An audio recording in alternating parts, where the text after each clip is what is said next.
Terima kasih atas kesempatannya. Di sini saya Dinda Widya Ulansari, NIM 2019-210479. Di sini saya akan menjelaskan tentang proposal saya yang berjudul Pengaruh Struktur Modal, Kepemilikan Material, dan Kinerja Keuangan terhadap Nilai Perusahaan.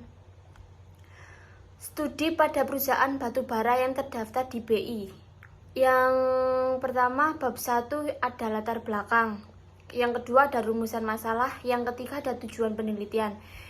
Yang pertama ada latar belakang, yaitu berdirinya sebuah perusahaan harus memiliki tujuan yang jelas. Adapun ada beberapa hal yang mengemukakan tujuan dari berdirinya sebuah perusahaan. Tujuan yang pertama adalah untuk mencapai keuntungan maksimal. Tujuan yang kedua adalah ingin memakmurkan pemilik perusahaan atau para pemilik saham, sedangkan tujuan dari perusahaan yang ketiga adalah memaksimalkan nilai perusahaan. Yang ketiga adalah memaksimalkan nilai perusahaan yang tercemir pada harga saham. Ketiga, tujuan tersebut perusahaan tersebut sebenarnya secara substansial tidak banyak berbeda. Nilai perusahaan yang tinggi dapat meningkatkan kemakmuran bagi para pemegang saham, sehingga para pemegang saham pun tidak ragu untuk menginvestasikan modal yang mereka miliki kepada perusahaan tersebut. Nilai turunnya nilai perusahaan salah satunya dipengaruhi oleh kinerja keuangan, terutama pada probabilitas dalam menghasilkan laba. Laba perusahaan selain merupakan indikator kemampuan perusahaan memenuhi kewajiban bagi para penyandang dananya, juga merupakan elemen dalam menciptakan nilai perusahaan yang menunjukkan prospek perusahaan di masa yang akan datang. Penelitian ini menggunakan sampel perusahaan subsektor batubara. Pemilihan perusahaan subsektor batubara adalah dikarenakan tingginya permintaan menjadikan subsektor batubara sebagai primadona bagi para investor. Dan yang kedua ada rumusan masalah. Yang pertama ada, apakah struktur modal berpengaruh terhadap nilai perusahaan? Yang kedua, apakah kepemilikan material berpengaruh terhadap nilai perusahaan? Yang ketiga, apakah kinerja keuangan berpengaruh terhadap nilai perusahaan? Yang terakhir, apakah struktur modal, kepemilikan, dan kinerja keuangan berpengaruh terhadap nilai perusahaan? Dan yang terakhir ada tujuan penelitian. Yang pertama, untuk menganalisis pengaruh struktur modal berpengaruh terhadap nilai perusahaan. Yang kedua, untuk menganalisis pengaruh pemilikan material berpengaruh terhadap nilai perusahaan. Yang ketiga, untuk menganalisis berpengaruh kinerja keuangan terhadap nilai perusahaan. Dan yang terakhir, untuk menganalisis pengaruh struktur modal, kepemilikan material, dan kinerja keuangan berpengaruh terhadap nilai perusahaan. Selanjutnya yaitu ada bab 2, landasan teori. Yang pertama, nilai perusahaan adalah nilai nilai jual atau nilai tumbuh bagi pemegang saham. Nilai perusahaan akan tercermin harga pasar sahamnya, yaitu Harmon 2014. Nilai perusahaan menggambarkan seberapa baik atau buruknya manajemen mengelola kekayaannya. Hal ini bisa dilihat dari pengukuran kinerja keuangan yang diperoleh. Suatu perusahaan akan berusaha untuk memaksimalkan nilai perusahaannya. Nilai perusahaan dapat diukur dengan harga sahamnya menggunakan rasio yang disebut rasio penilaian. Yang kedua, selanjutnya ada struktur modal. Menurut Fabozzi dan Peterson 2000, struktur modal adalah kombinasi hutang dan ekuitas yang digunakan untuk membiayai perusahaan. Sedangkan menurut Suhartono 2010, struktur modal merupakan perbandingan jumlah hutang jangka pendek yang bersifat permanen, hutang jangka pendek, saham preferred, dan saham biasa. Bagi perusahaan besar yang bergelut di dunia bisnis, merupakan utang sudah menjadi tren untuk menandai aktivitas perusahaan. Penggunaan utang yang semakin tinggi akan memberikan bersifat berupa penghematan pembayaran pajak dan meningkatkan keuntungan per lembar saham yang akan diterima oleh shareholder RAW tahun 1995. Selanjutnya ada kepemilikan material. Kepemilikan material adalah kepemilikan saham manajerial perusahaan yang diukur dengan persenten jumlah saham yang dimiliki oleh manajemen. Semakin besar kepemilikan saham pada pemilik manajerial, maka pemilik manajerial dapat bekerja lebih aktif dalam hal mewujudkan kepentingan pemegang saham dan dapat meningkatkan kepercayaan dari investor. Dan yang terakhir ada kinerja keuangan. Kinerja keuangan adalah gambaran kondisi keuangan perusahaan yang suatu periode tertentu baik menyangkut aspek perhimpunan dana maupun penyaluran dana, yang biasanya diukur dengan indikator kecakupan modal, likuiditas, dan profitabilitas. Baik buruknya kondisi suatu perusahaan dapat dinilai dari kinerja keuangan dan menganalisis rasio keuangan, salah satunya adalah rasio profitabilitas.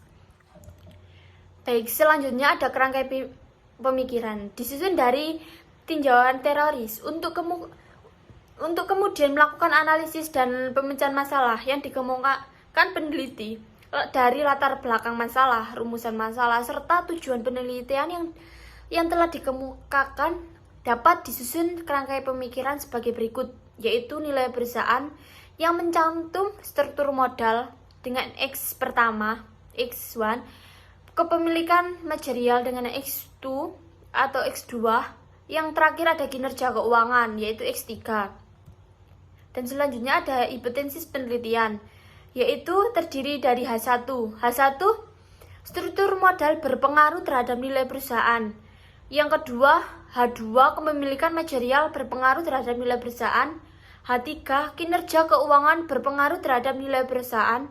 Yang keempat, H4, terstruktur modal, kepemilikan material, dan kinerja keuangan secara simultan berpengaruh terhadap nilai perusahaan. Selanjutnya ada bab 3, yaitu tentang rancangan penelitian. Jenis penelitian ini termasuk ke dalam penelitian eksplanator dengan pendekatan kuantitatif. Menurut Subagio tahun 2015, bahwa pendekatan kuantitatif merupakan penelitian yang berlandasan dengan filsafat positifisme untuk meneliti populasi atau sampel tertentu dan pengambilan sampel secara random dengan pengumpulan data menggunakan instrumen analisis data bersifat statistik, yang dimana menunjukkan hubungan struktur modal, kepemilikan material, dan kinerja keuangan terhadap nilai perusahaan. Menurut Subagio tahun 2012, populasi adalah wilayah generasi yang terdiri atas subjek atau objek yang mempunyai kualitas dan karakteristik tertentu yang ditetapkan oleh peneliti untuk dipelajari dan kemudian ditarik dari kesimpulannya. Populasi dalam penelitian ini adalah studi dari perusahaan subsektor batubara yang tercatat di Bursa Efek Indonesia. Dan selanjutnya ada divisi operasional dan pengukuran variabel. Berdasarkan variabel-variabel di atas, yaitu variabel independen dan variabel independen, maka akan dijelaskan mengenai definisinya, yaitu yang pertama ada nilai perusahaan atau PBV, merupakan rasio valuasi untuk menilai mahal atau murahnya sebuah saham dengan membandingkan antara saham dengan nilai buku perusahaan pada kelompok industri yang sedang tumbuh di BI periode 2014 sampai 2018. Untuk variabel independennya, yaitu variabel yang mempengaruhi atau bebas, terdiri dari struktur modal atau DER. DER adalah sebuah rasio keuangan yang membandingkan jumlah hutang dengan ekuitas yang memiliki perusahaan pada kelompok industri yang sedang tumbuh di BI periode 2014 sampai 2018. Yang kedua ada kinerja keuangan, yaitu ROA. Adalah rasio keuntungan berisi pajak yang juga berisi suatu ukuran untuk menilai berapa besar tingkatnya pembalian dari aset yang dimiliki perusahaan tersebut. ROA yang negatif disebabkan laba perusahaan dalam kondisi negatif atau rugi. Dan yang terakhir ada kepemilikan manajerial atau INSDR. Menghitung proporsi pemegang saham dari pihak manajemen yang secara aktif ikut dalam pengambilan keputusan perusahaan pada kelompok industri yang sedang tumbuh di BI periode 2014 sampai 2018. Dan selanjutnya ada populasi sampel dan teknik pengambilan sampel.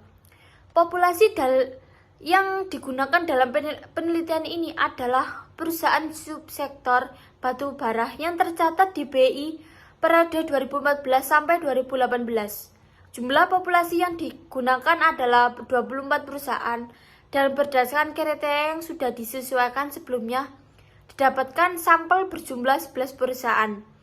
Metode analisis yang digunakan ini yaitu analisis regrensi dengan menggunakan aplikasi statistik yaitu SPSS dan pengumpulan data. Data yang digunakan dalam penelitian ini adalah data sekunder, yaitu data yang diperoleh dari laporan keuangan perusahaan subsektor batubara yang tercatat di BI periode 2014 sampai 2018. Metode data yang digunakan untuk menganalisis penelitian ini adalah metode dokumenter, yaitu mengumpulkan data dari neraca laporan keuangan tahunan pada perusahaan keuangan subsektor batubara yang tercatat di BI periode tahun 2014 sampai 2018. Laporan keuangan ini diperoleh dari website Perusahaan Efek Indonesia. Selanjutnya ada teknik analisis data. Teknik analisis data yaitu digunakan dalam pengelolaan data ialah regrensi linear berganda. Teknik ini digunakan untuk mengetahui seberapa besar pengaruh variabel bebas terhadap variabel terikat. Dan berikut dalam langkah-langkahnya yaitu ada analisis degresif dan analisis regrensi linear berganda.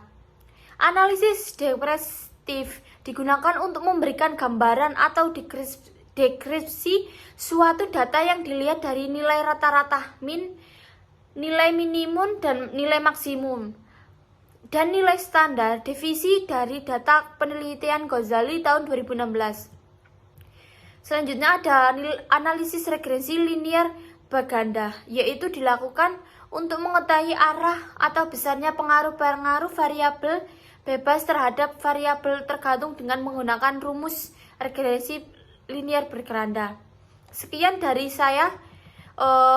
Apabila ada salah-salah, wassalamualaikum warahmatullahi wabarakatuh.